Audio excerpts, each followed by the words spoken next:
guys, welcome to Career and Corporate Hub. Ngatsi Nandifiko Danisetrayo. I'm sitting with Nyaniso Matiwana, who is an industrial engineer. Nyaniso, welcome to Career and Corporate Hub. Thank you, Kodani. So Nyaniso, let's start from the beginning. Sure. Who is Nyaniso? Okay, so basically, as you said, my name is Nyaniso Matiwana. So basically, I come from Johannesburg in the West Rand. Yes. So basically, where I was actually born is Meadowlands in Soweto. And then during the 1994 era, my parents actually moved to Kagiso. So Kagiso is a small town in the West Rand. Yeah. So basically, that's where I grew up. Yeah, and so you are Xhosa. Are both of you Xhosa? I think that's the thing that I need to address. I am Xhosa.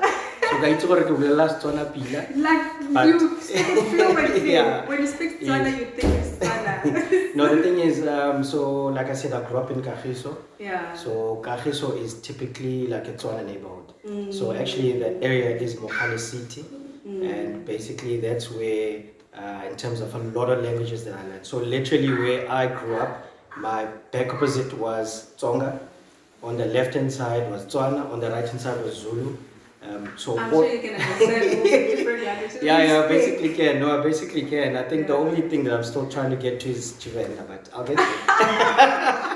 And you know, it's quite rare for like Xhosa people to learn other languages. I think because you were born in Gauteng, it was easier. Yeah, definitely. Okay. So primary school and high school wise, so like I said, I come from Kagiso, so which is predominantly Tswana. So but in there are like a lot of different schools, and at that time they focused specifically on specific mother tongues. So you had schools like Musapatsela, which was Tswana. Yeah. You had Mandisa Shikeka, which was more Xhosa, and you had others like Madiba and all the other schools. So within around the township as well, we had a community called Azadville. So Azadville is actually an Indian neighborhood. Okay. So the first school that I went to was an Indian school. So the school back then was called Azadville Primary, but now it's called Dr. Yusuf Dadu. Okay. So the funny thing is that school ends at grade 6. So grade that's 7. Odd. Yeah, it is like weird. Grade 6. It is weird. And then their grade 7 was actually in the high school, which was called Ahmed Tibol Secondary School. A different name. A different name. So it's next door. It's a high school, but the primary ended at grade 6. Right. So that's very odd. Yeah, it is odd. And then what made it even more crazy was the fact that obviously as time goes and people want better things, so my parents looked more towards other different multiracials. Okay. So we wanted to go into Roodepoort. Actually the high school I wanted to go to was Westridge High School, which is in Roodepoort. Okay. But remember, I'm in grade 6. Now you have to finish grade 7. No, but what happened is because we knew that if I go to a primary school in that area, in terms of feeder, then I'd be accepted easier. Okay. So otherwise, if I had stayed in that other high school, it would have been very difficult. So here's me from grade 6, grade 7, another primary school. So grade 7 was another primary school called Horizon View Primary. Okay. So I went there. Yeah, so it's my niece really went. My nephew went there. I think. Oh, that's interesting. Yeah. So you can imagine, I'm coming into this primary school in the senior year, grade 7. Grade 7. And they're like, "Who are you?" And how's it for you? I'm just like thinking, like there's obviously clicks. Yes, and then you're coming in. Yeah, it's like, where do you grade fit in? 7. Yeah, it was quite weird. And you can imagine at grade 7 they also had like the mini metric dance or the mini dance or whatever. So it's like, they also had it in grade 7. Yeah, so now it's like a combination of all these things where you need to find friends, you need to find that, think about that as well. But I'm sure it was easy for you. I mean, like your personality, like fit in very easily. Well, I wasn't always this type of person. But anyway, I didn't struggle with it. So, sometimes you don't see yourself and other people see you differently. So maybe it is what you're mentioning. I'm not sure. Yeah. And then you went to West. Yeah, so finishing off at Horizon View Primary. Yeah. I then went to Westridge High School. Okay. And then obviously I matriculated in 2007 at Westridge. Yeah. And how's high school? I mean, looking at you in university, you chose industrial engineering. Yeah, another story there. Okay, let's start with high school. Okay, high school. No, for me, high school was, your typical easygoing. It was okay. It was a lot of challenges. Had some transitions in my life, but Okay. in general, for me, like I wasn't the kid that was bullied or anything like that. So Okay. Yeah. I more hung out with the hip hop heads. So I was the guy who was doing the beatbox the whole time. Oh. I was that guy. Yeah, I had big hair as well. Yeah, so I was one of those guys who had that clique. So we all had like big hair. Like making So beats. we'd do ciphers the whole time during lunch break. So yeah. So when you say challenges, what Yeah. challenges are you talking about in high school? I think maybe even before that, actually, my biological mother actually had passed away. So that was one of the other reasons why we decided to sort of change the environment a little bit. So obviously, having gone to that other school that I was talking about, and also just wanting that transition as well as a better life, but also just a different scenario or different setting for me. Is what I think we spoke about with my parents, and that's what I actually wanted. Yeah. Okay, and that did not affect your grades? In grade 7, I won't lie, it was a bit challenging. There was times when my dad was actually called in a little bit, but other than that, I think we had very strong teachers, very supportive. Okay. I can still remember my English teacher as well as my Afrikaans teacher. So they were quite nice, they were quite supportive, and I think they understood the situation as well. Okay. Yeah. And then you went to high school. Yeah. You got to grade 10. You had to choose Exactly. subjects. So for us it was, like high school was a very interesting time, especially for us. So I talk about us millennials. I clearly remember a point in time in grade 9 where we were asked whether would you guys like to learn in your mother tongue. So would you like to convert and like everything being taught in your mother tongue, yes. and then you choose, I mean, they get translated to English. So the one was, I think it was in grade 8 or grade 9. I think it was grade 9. They asked us whether we'd like to learn in a different language. So I'm talking specifically splitting classes, and you learn everything in your mother tongue. But you have that option. Yeah, they gave us an option. I remember clearly they asked us to vote about it. Okay. So I clearly remember they asked us a question. I remember clearly I was in an accounting class, and basically they put it to the vote. And whether it was done correctly, I don't know. And what the results were, I'm not sure. What did you choose? No, it was in grade 9. No, it was going to be very difficult. Oh yeah. No, because obviously you started like in Indian school. Yeah, it was English the whole way. So I've never studied in my mother tongue. Oh, okay. And even worse, I mean, in grade 9, I could actually read the Bible in Tswana than my own mother tongue. That was. It would have been a big shift. It would have been a big problem, because at some point I was actually part of the altar service guild at Anglican Church. Oh, so I used to wear that red and white, and I could read in Tswana. Do you still go to church? I do. I do. Okay, so going to grade 10. Grade 10 was a very interesting time as well, where you had a lot of guys actually choosing the college route all of a sudden. So in grade 10, a lot of guys had the option. Oh, and then go do trade. Yes, go do trade. Okay. And then they do the ends. Oh, okay. So from my side, obviously, it was a no-go. My parents wouldn't allow that. Yeah. Okay, so in terms of choosing subjects, I think I had one of the weirdest subject choices ever.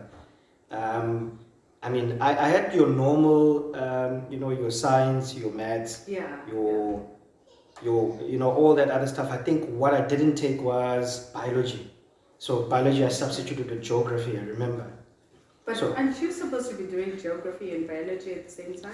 No, at that point, if I remember, I didn't do biology, but I did geography. I definitely did geography, definitely did physical science and maths, and obviously languages as well. Yeah. So instead of, I don't know, biology didn't speak to me. I don't know. It didn't speak to me. And how did IE come about, industrial engineering? Yeah, okay, so this is an interesting one. And the reason why I ask, I didn't know about IE when I went to university. Yes. And we used to, in university, we used to undermine IE. Yes. and then a lot of people would drop out from mechanical and they would go to IE. Yeah. But when you get to the industry, it's a different Yeah, then case. it's like, okay. Industrial engineers are Yes. most respected, like Yes. in the industry that I'm at, automotive. Yeah, yeah. Please take us through how. It's gonna be a long one, came but about. anyway, okay. So for me, okay, so we start this way. So in 2006, my dad got a promotion, right, and then he got a promotion to go to Port Elizabeth in 2006 already. Okay. So what grade were you doing? So I was in grade 10. Yeah, I was in Okay. grade 10. So it was 2 years. Yeah, 2 years before. 2006. No, sorry, I was in grade 11. Grade 11. Okay. So when he went over, we stayed here with my mom and everything, and my brother. And then when it came time for me, when I matriculated, it was like, bruh, you're coming with, you're going to need that structure and the support as a student. So at that point, I was like, okay, I have to go. But I put up a fight. And what I did actually is, because to be honest, like I wasn't sure in terms of what to study, you know. I think I could have done better. Well, at school they did bring career fairs and all these things, but I just wasn't sure in terms of what I want. No, I understand. I mean, Yeah. when you're in matric, it's like, Yeah, there's which so many course was choices. better? And actually, yeah, because for me it was like what I love versus practical reality. Who's around you and who's working, doing an actual job. Yeah. And at that time for me, in terms of what I liked was chemistry, so I wanted chemical engineering. Okay. And then on the other side, practically speaking, the oldest person who was there in terms of, I wouldn't say our age group, but a fairly youngish person was my big cousin, and he was doing civil engineering. Okay. So when I saw him, I was like, I'm doing civil, you know. So it was more like I looked up to him. So I was like, I'm also gonna do civil. Yeah. So fast forward, I'm like, I'm there. I go to UJ, apply for civil, and then I remember, I don't know, I was doing a lot of stuff, but they were like, yes, you guys must write a test. I'm like, yo, a test. A test. Yeah, I test. And now the funny part is, they were making us, like in a technical school, you've got those rulers and I'm like, no, I've never been in a technical school. Yes. And I think the guys that were in a technical school did much better. So needless to say, it was disappointment. Oh, because it's civil engineering. Yeah, no, but I was like, I know maths. I'm in here. I'm gonna calculate. They're like, no. No, you must So they give you this big ruler. I'm like, you. And I'm like, I know these things. I've seen these things, but I don't know what's going on. how to use them. You check. Yeah. So anyway, so I couldn't put up a fight anymore because then I'd been rejected at UJ on the basis that, hey, bro, you didn't make it for that test, right? So anyway, I sent my stuff to NMU because my parents are in PE. So they applied for me and they're like, dude, you accepted, nice. Yeah. I'm like, oh, for what? They're like, there's something called IE. Now let me give you the story now. So now what happened is in Port Elizabeth, so obviously they give you choices in terms of what you want to do, right? So my number one was civil again. So I didn't want to hear it. Yeah. My number two was chemical engineering, and that was it. Yeah. So got there, civil, they're like, sorry, bro, it's full. Yo. And then next one, they're like, chemical engineering, we don't even offer it here at NMU, sorry. And then they were like, okay, there's this thing because there's a lot of people that got accepted and they actually didn't end up coming, so there are slots open. There's this thing called industrial engineering. Don't worry, it's still engineering. A lot of the subjects are engineering. If you don't like it in the first year, you can always change to something else. Because if you look at it, Mech Eng, all those first year engineering students, normally, I'm not saying it's exactly the same, but typically your maths and all the this. First year. First 6 months, you'd say. Same. Yeah, it's almost the same, but we have certain things that we specialize in. You know, so most of the stuff that you guys did in Mag or the guys even in civil, so we literally used to go together with all those guys and go into a lecture hall, you know.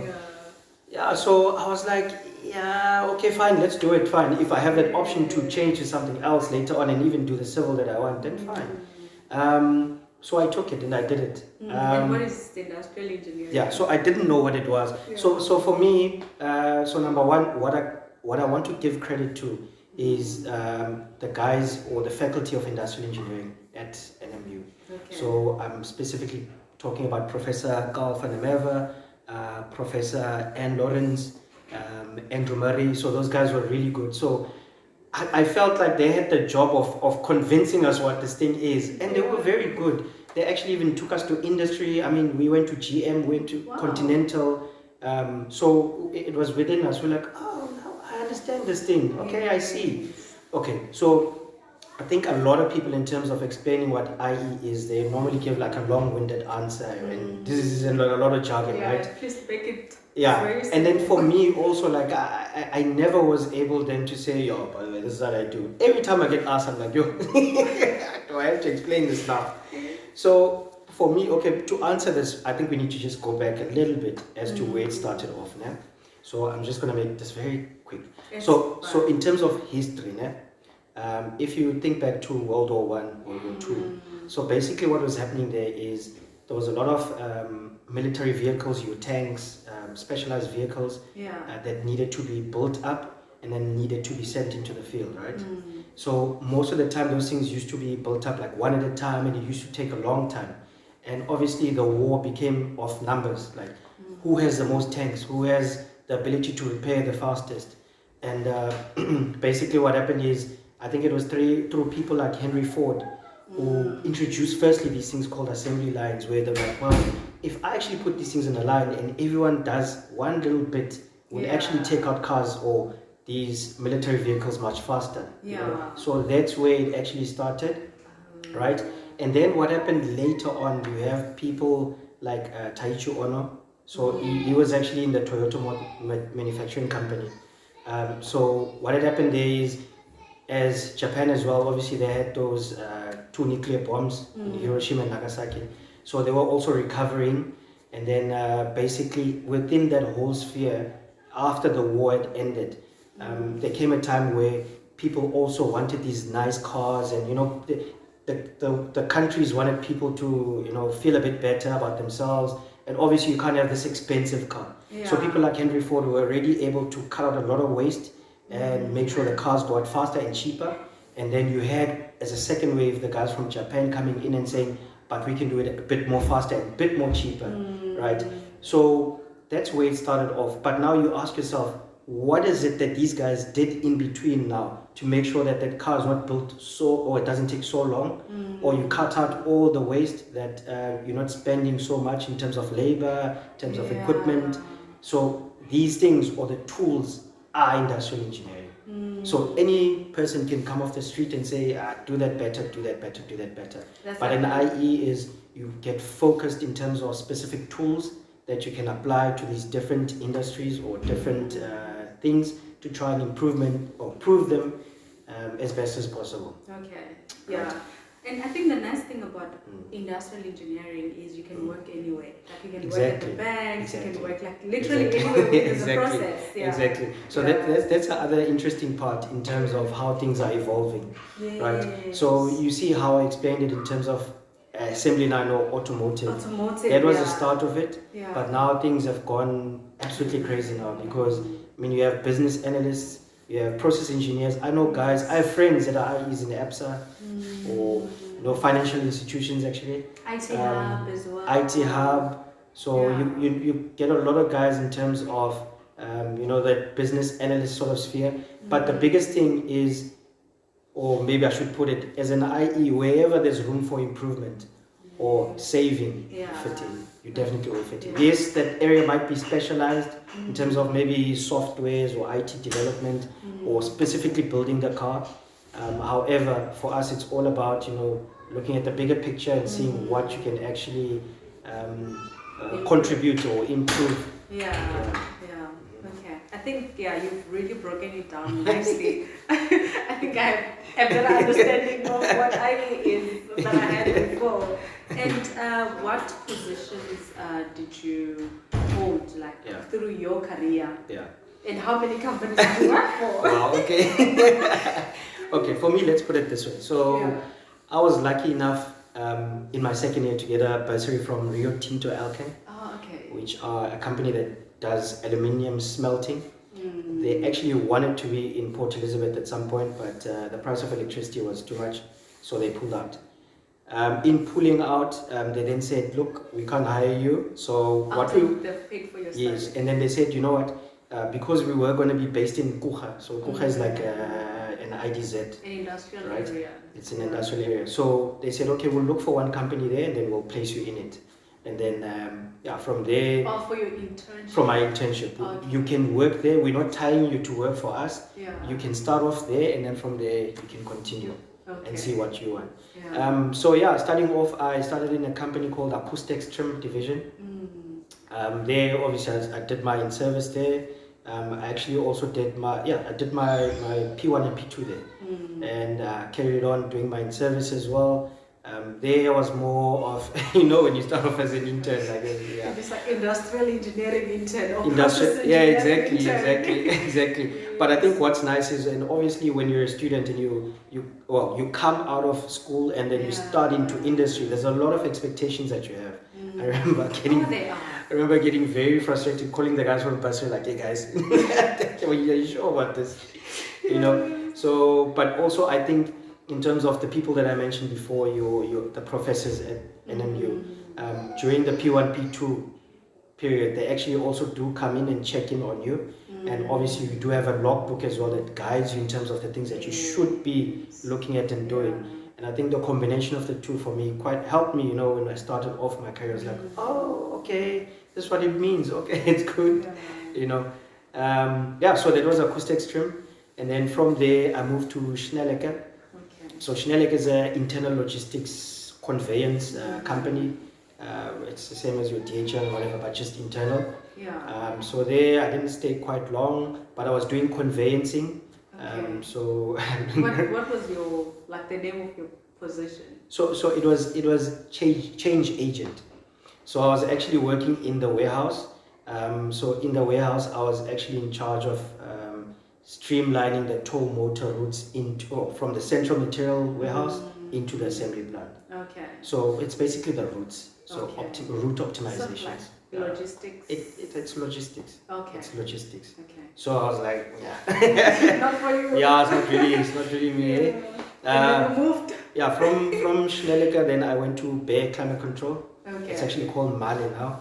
Or Mahle, I never know how to pronounce it. Me too. Yeah, so I think there actually was where I really felt like, now this is it. Real. Because there I was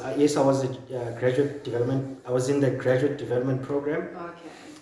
But in that as well, I was responsible for a lot as well.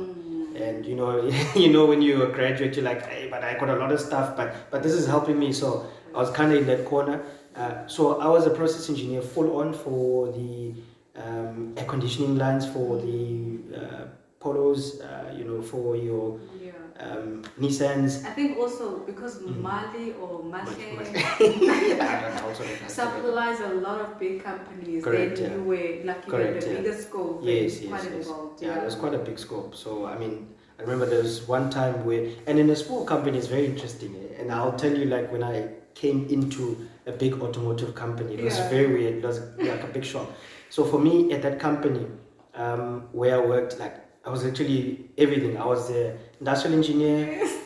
I was partly team manager. I was partly parts readiness. I was partly quality. There was some point where we actually flew to Pretoria because there were some issues there. So you were going to support? Yes, but support in terms of doing checks in terms of other parts physically. Okay, so you had to know the actual parts, how they put together, and actually rectify them as well. So it was really interesting. It sounds like on-the-job training, because I'm thinking from the previous companies, you were still freshly out of varsity, and now going into the actual full-fledged work. It was full-fledged. So it was quite nice for me. It really gave me like a sense of I needed to start there because I feel like it brushed up a lot of things that I know now. And obviously when you go to a bigger company, the expectation to do everything is not there because obviously there's a lot of things to do and you become a bit more specialized. But there, what I appreciate is I was in everything, even torque control in the line I was doing myself. Okay, so that was Bear Climate Control, and then the interesting thing is I wanted then a change, but it didn't come immediately. It was 2012 already. In 2012 there was a huge drive to recruit a lot of people into the bigger automotives in 2013. Let's call it Automotive X. Automotive X. Automotive We X, don't yes. want to mention names. Yes. So, Yes. but I think partly also it was because of legislation. I must maybe just double check that because I know a lot. There was a big change in terms of the type of people that were going in 2013 specifically. Now, if I talk about Automotive X, but I do know in other areas it was similar as well. So yeah, so started applying actually at Automotive X for 2 positions. So I applied for a contractor, which was like a band 5, and then I also applied for the graduate training program there. Okay, Right. yeah. So basically the whole point was to get into the company. Just getting, you know. So yeah, it was quite nice because I mean they paid for flights, everything to go to over. cover an interview. Yeah, they paid for everything, and the guys that were coming from further places, they booked accommodation for them. So I was like, hey, Yeah. this is happening, eh? Yeah, so we got there. So typically they do that whole assessment, like the whole day and whatever. For And the then graduates. yes, Yeah. came back to PE, and then after that got called. I was like, okay. They're like, no, another. This is different. Oh, different interview. I remember this lady. She was like, no, this is another. This is this is not student. This is. Yes. She broke it down to me. That lady. I was like, oh, okay. She's like, okay, now you need to come for another interview. Oh my God. This time around, I don't know what happened, but I actually drove this time. So I drove and then got there, did the interview. Yes, with the nicest of people. This guy was so nice. It felt like it was like rushing. It was like, yeah, that guy was like literally, yeah, no, we want you. It felt like it. So I felt very good, you know, leaving after that. And Like then, I'm sure when you left, you were like, I got it. Well, I was like, That's my job. so anyway, went back. And then I think after 2 weeks, then the graduate one came. They're like, hey, You good made grades. it. Hey, and then I had to write actually the feedback came same time. So For both positions. yeah, but what was happening is because one is students, that is controlled more by HR, and then the other one was band 5 fully person. Like so entry level. yeah, so that was controlled by the business partner in the actual division. So I don't know whether the guys don't talk, but anyway, they both said, hey. They don't communicate. Yeah. So they're like, hey, you made it.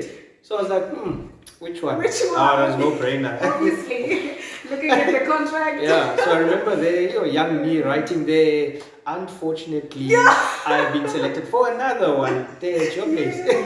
So, yeah, it was quite interesting. Yeah. It was a funny one. And how was your work experience? So in Automotive X. Yeah, so for me, okay, I started off in 2013 in February. So starting off in like a process division, so it was quite nice. Yeah. By the way, the student one would have thrown me in logistics. I think that's the other one. I was like, no, that's not, there's nothing wrong, but I want to be in no, there's nothing wrong, but so I went into process, and like I said, big shock when I got there. I literally, I remember like I was telling people, I was like, hey, they're lazy there, eh? They don't work. I know. No, because now, remember now, so where I came from, I used to do torque control. So literally I used to take the torque tools, do like 10 samples. You were building processes. I was doing the process. I was the ID. Yes. I was doing partly maintenance, racks and stuff to hold the parts. Also talking to the guys online as well in terms of changes that are coming in. Also representing quality. Also when there's new part introductions as well, verifying all that. And also everything. Yeah. So basically when I got there, and it's okay, it is like that. Like I said, the scope in big companies is very huge. You can't do that and other stuff. You'll burn yourself out. Yeah. So anyway, like for me, the shock me is like, I used to do this. They have one person for this? I used to do this. They have one person for this? But then after a while, when I got into the rhythm, then I realized that, hey, understand that, this is no chance. This is happening. Yeah. This is really happening. Yeah. So for me, it was also a strange one because a lot of people that I went to the graduate program interview with or assessment, they actually all came in, and then and then I went off into this other sort of hire. Yes. So now I don't know anyone else but them. So every time we're chilling, so everyone is like, "Are you GDP? What are you?" So everyone considered me at that time like. And way more than but I was But it was basically that I had to explain like all the time like, bro, what's happening? No. So yeah. And then you left Automotive X and then you went Yes. to Automotive Yeah. Y. What was the reason for leaving? Okay, so for me, it's two different things. So the one is personal, the other one is professional. Okay. So if I start with the personal one, so the other automotive was near my parents, obviously, and so for me it was a no-brainer. I was like, going back to my second home, gonna be close to my parents, gonna be close to everyone else, close to the school if I want to further my studies. You know, so for me there it was a no-brainer. I was like, and then if we talk about the professional side, I must be careful how I word this, but in general, as a person, professionally, you have to always make sure that you strive to push yourself to greatness. Yeah. You always have to make sure that you push a status quo in terms of your own development and where you are and what your path is. And also to say as well, you must be accepting of challenges and not be afraid of change, because change is good. So for me, in general, I'm a person who's not afraid of change. Yeah. I embrace change. Definitely. So for me, the young me then looked at the scope and the profile that was there, and I felt that this is completely different, and I would like to pursue this.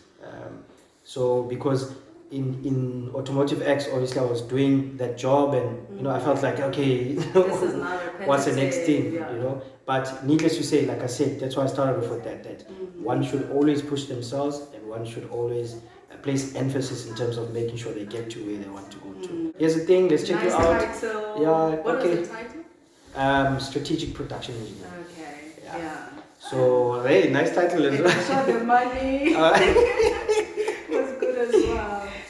So obviously, when you're in that situation and you're looking at these titles and you're looking at a difference, and obviously they have to entice you to go there. You know, so there is a little bit of something that they entice you with. True. So with that as well, I was like, over the fence.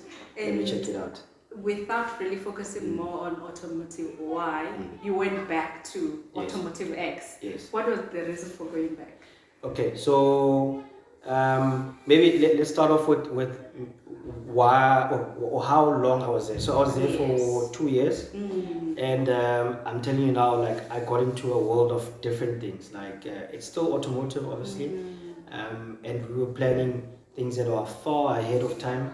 And it was more of a plant development sort of scope, you know. So it wasn't limited to a production line or a specific kind of area. So it was long-term strategic planning topics. And for me, I think during those 2 years, I learned a lot. I mean, the department I was in was reporting straight to the production director. For me, it's pretty straightforward.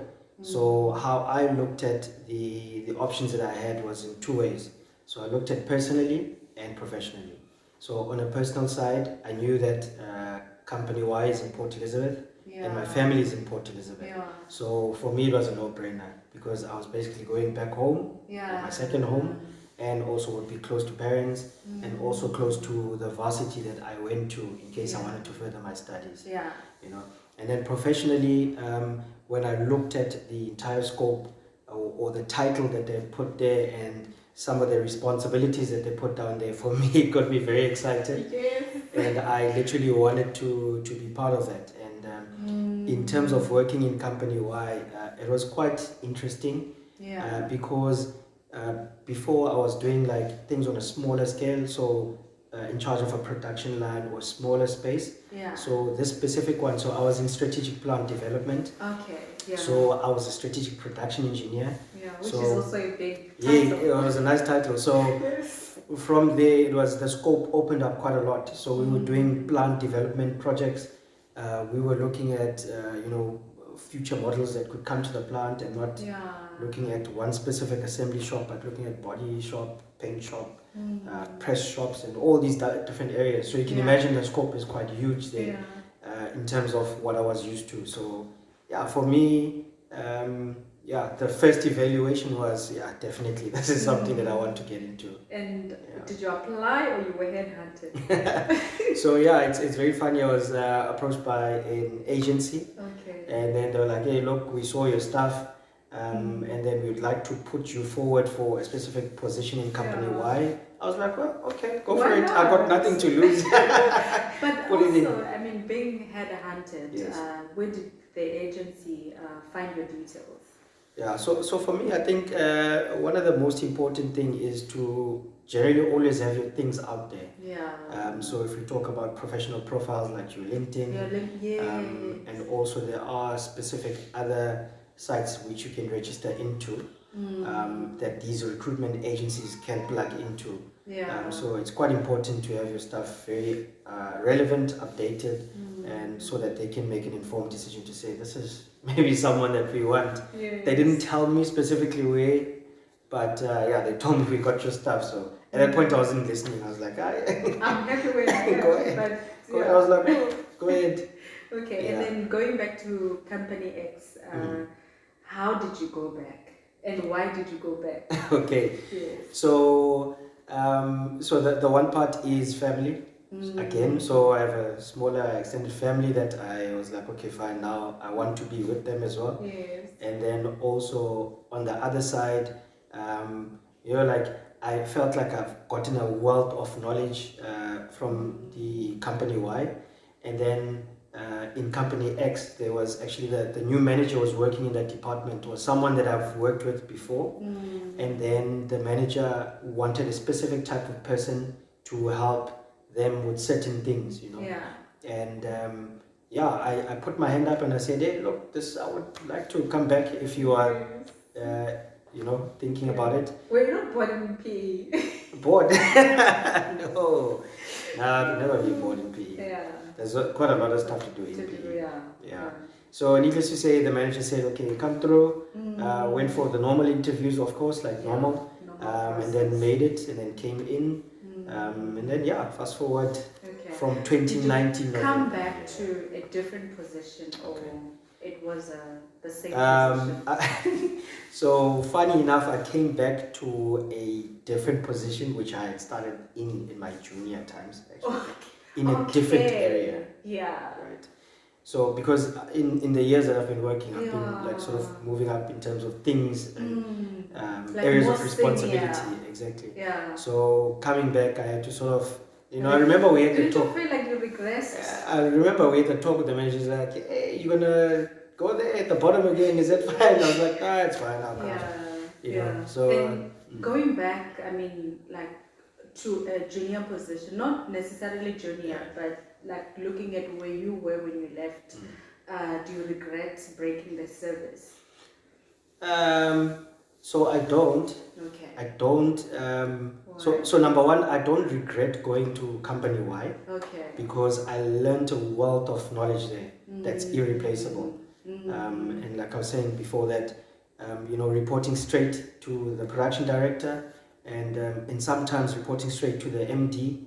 Sometimes also with my manager going to board meetings. It's just a different dynamic which I will keep with the rest of my life.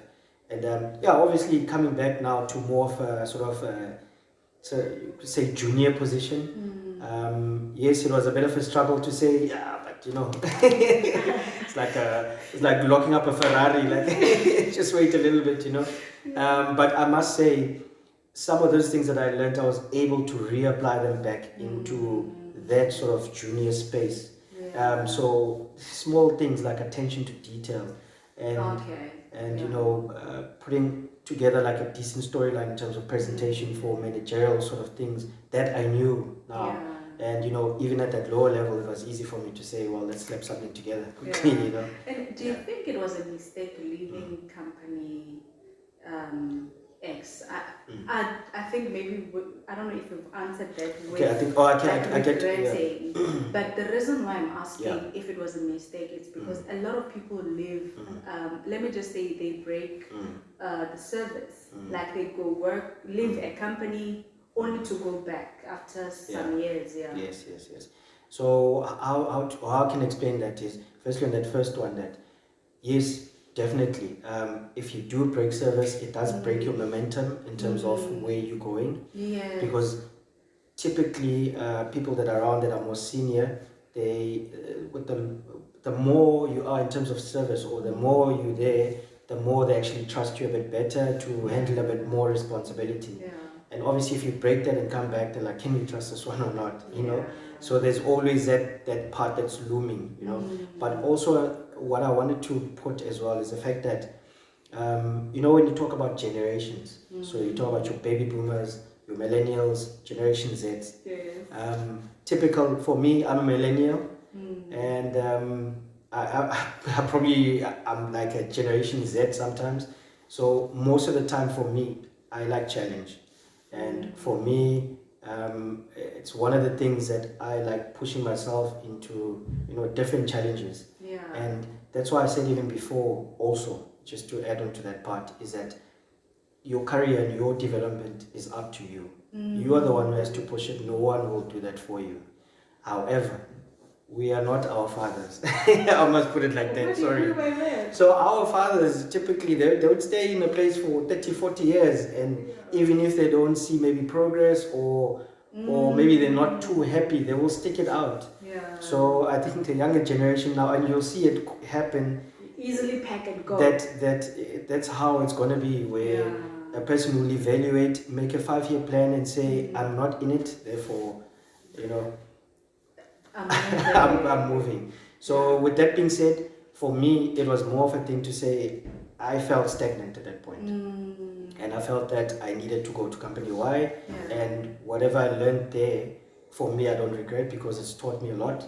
And yes, I've come back, and like we said, it does regress a little bit in terms of your career path. Yes, you know? yes. Not necessarily your development, but Yeah. maybe I'm sure you could have been a manager of that department now had you not leave. Yeah, but what I've learned, if it does happen one day, then I think I'll be in a better position. Yes, true. Yeah, so that 2 years for me really helped me a lot. Yeah. And that's what I'll take with me in the future. Okay. Now, I mean, let's move to something exciting now. Nyani is moving to abroad. Nyaniso is moving to China as an expat. So Company X, you're moving with Company X or Automotive X to China. Yes. How did that come about? Okay, so I'm moving with Company X to Beijing. Yeah, they're basically taking you on an assignment. Yes, basically going on an assignment. Yeah. And over there they have a joint venture with another company.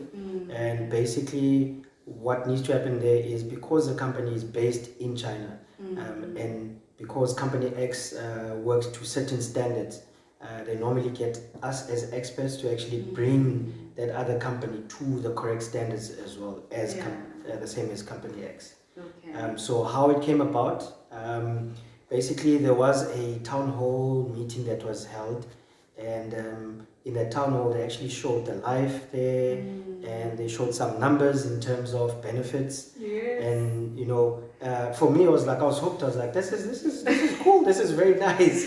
So at the end, they actually said, okay, there is a specific link that you can apply at. So I went in, applied like everyone else. And then after that, I was told I got shortlisted for an interview. Did the interview. There's a lot of senior management there, which was like weird. But that was nice. So I heard the process is very critical. I don't know.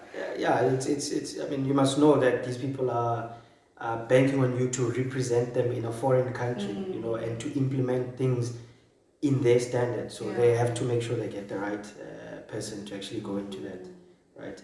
So I was shortlisted, did the interview, and then after that it was quiet. I actually forgot about it. I was, what's happening, right? And then I remember this other Friday, I got an email, but I could see this is BCC, like blind carbon copy. There were other people that got the same email. And this email was basically saying, guys, we're still deciding, we're not sure. Sorry, we will come back to you guys next week. So I was like, oh, who else is in here? There's a lot of people here.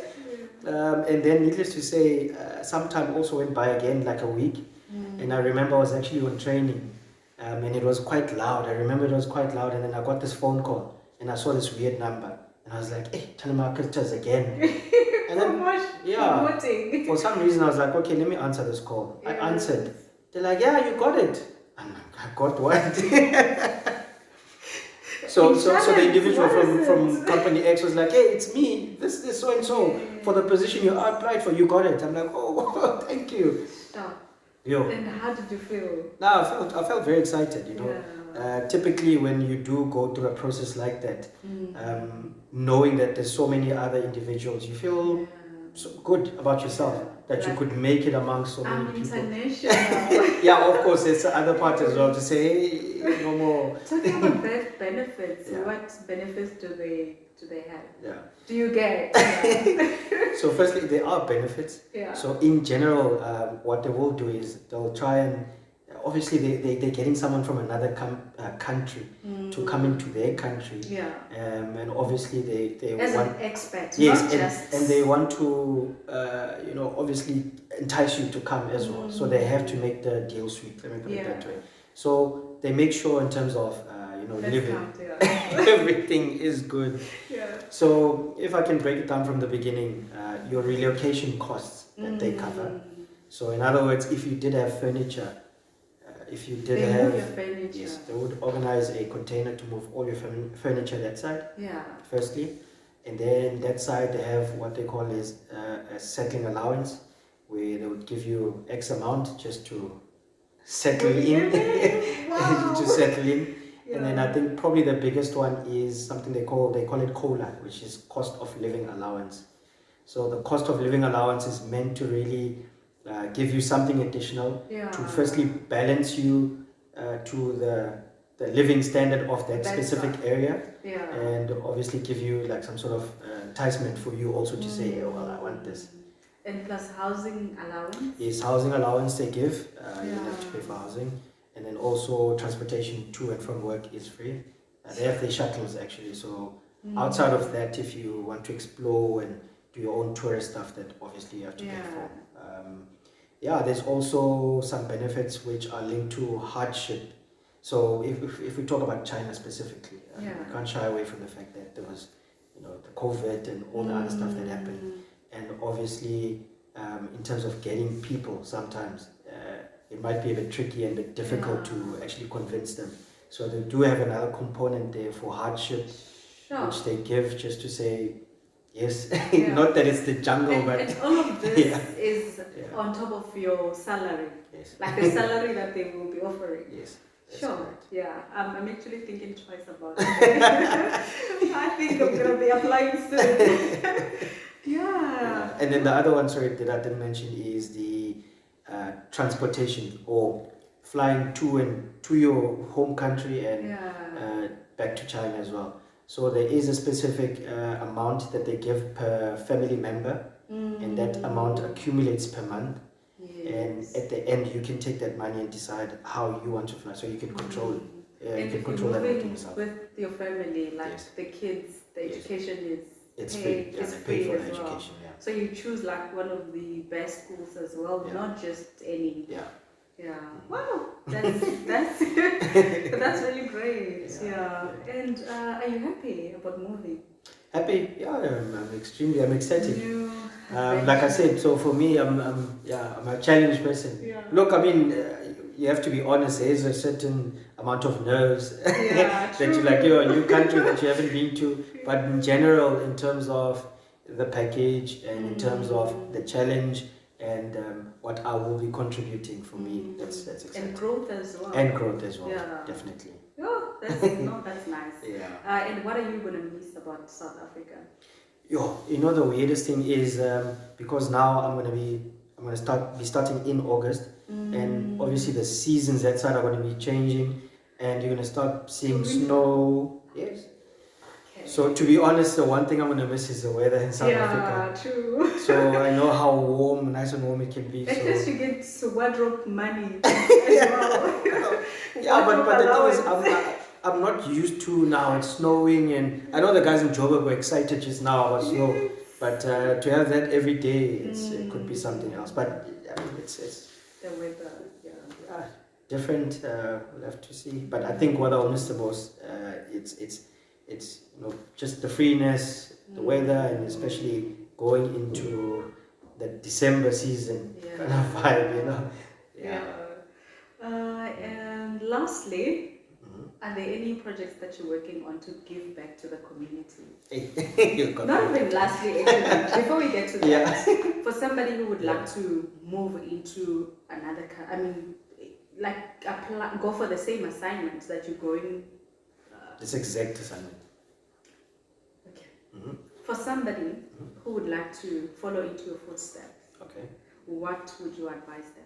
So we're talking going to China specifically, or Starting being an with expert. your career Okay. and then going to China. All right. Yeah. So for me, how I can break it down is number one, like I said, I sort of got thrown into the qualification that I'm in. So what I can say is, like I said, schools have a lot of these programs in terms of where you can look at career fairs. A lot of universities, I know NMU has one specifically where they take grade 9s to actually come in and explore the different faculties. So I'd say for me, if anyone wants to follow in my footsteps, firstly, that's the first part where you have to, merge all those things together and be really sure in terms of what you want to go to. And plus, if you can merge it with what you like, that would be very good. Yeah. I know that the discussion of, yes, that doesn't have money now, that doesn't have money always comes into play. But I promise you now, like going forward, if you really like something and you really see value in it, it will work out for you. Yeah, true. true. So that's the first part. And then the other part is I've changed companies, quite a lot. And for me, I if I could go back, I would do it again. Okay. Because I feel that sometimes we need to just, operate in different spaces, just to open ourselves up, just to realize that things happen differently in different areas, But I'm not advocating that that should be the norm. I worked for, I think, 4 different companies, Yes. and honestly, I learned a lot from these different companies. And sometimes I feel like, had I not gone through that experience, I wouldn't have been the person I am today. Exactly. So I'm quite grateful for those opportunities as well. Exactly. Yeah. So if the opportunity presents itself and what you're looking at can help you professionally and also doesn't impact you personally as well, because those two go together. By all means, you should go for it.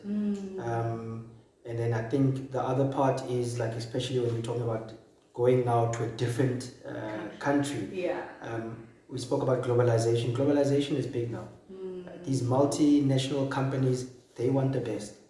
And now there's no more barriers to anything. So there's various countries now that have actually relaxed their entry requirements, like the UK, China, Germany is another one. They're taking a lot. Exactly. Of people. So when it comes to that, don't be afraid. You can apply to these things. And I'm telling you now, to be taken as a person overseas and be chosen over a lot of people, and knowing that that multinational company wants the best, you are the best. And now that you're saying that, if you listen to a lot of our German colleagues, they always say, I worked in USA, I worked in China, like they work in these different countries. And for us, they've only focused on, I want to grow where I am. I don't want to explore. Like we don't look at exploring outside of our comfort zone. So I feel like that is actually the biggest interesting thing ever. Because had anyone had told me when I started off in my work journey that it's not about the actual skill that you can apply, but actually the network. The power of being able to just pick up the phone and say, there's a problem here and they must have solved it somewhere else, and to be told immediately and apply that is power of network. True. That and is imagine like struggling while that issue has been solved somewhere. It's been solved already. Yeah. You don't Like have to reinvent the wheel. You're trying to reinvent the wheel. So that's the biggest thing. So as you say, with these guys, they go to the US, they go to all these other areas. When they come there and we're struggling with something, they generally remember, but I did this, or I've seen it, or I know certain people that can go there literally now and go check for me. And so people must open themselves up to that sort of global movement, and also growing in different areas and not just being there stuck in that same thing over and over. Yes, you can perfect it, but you have to challenge yourself differently. True. I always say it's what you make out of it. Exactly. Don't get into a position and just look at, okay, this is how it was done, so I'm not doing that way. No, make some changes. So, Jenny, thank you so much. Oh, yeah, in closing, Yes. are there any projects Oh, that you're working geez, I was hoping you'd forget that one. Okay, but okay, let's put it this way. to give back to the Yes. community? Okay, so there's nothing that I'm actively in right now. Yeah. But recently, this is actually an interesting thing. So back in my parents are from King Williamstown in a village called Kwanongqam. Okay. Yeah? So there they normally have these Easter tournaments. They play rugby. So funny enough, some of these guys approached me. I don't know. They heard that maybe I work for Automotive company X, and then they're like, "Hey, look, we want sponsorship for kids and things like these. We Yeah. struggle a little bit. Can't you approach certain people that side just to help us out?" So I have knocked to some doors, but I think maybe I haven't knocked hard enough. But I think this question that you're asking me now is proper motivation for me to knock a bit harder. So definitely with what you just said now, and just remembering what the guys were asking for, I'll probably push a bit more in that direction. And yeah, that's them. Charity begins at home first, and who knows? Yeah, but also don't only look at it that way. I mean, I worked with you before. You mentored me. Yeah. When I joined like your department, Sure. and you've mentored a lot of people. So that's also giving back to the Yes, community. yes. That when we entered the department, you didn't keep the information. Sure, You sure. shared the information, and you like. There's a lot of people that you've groomed. So. Sure. That is also giving back to the community. I didn't look at it from that perspective. I was thinking grassroots, like really.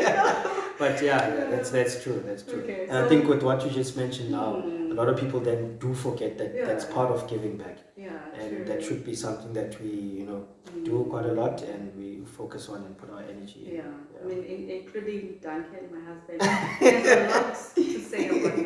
Like, this is really how he mentored him when he started his career there. Yeah. So thank you so much for that. Thank you. Yeah, and all the best with your next career move. I'm sure you're gonna represent, and don't forget us. Do not forget us. I don't know your bank accounts, that's all. Wow! No, we're gonna be calling like it's tough, money, please send money. No. So thank you so much for watching. Bye bye.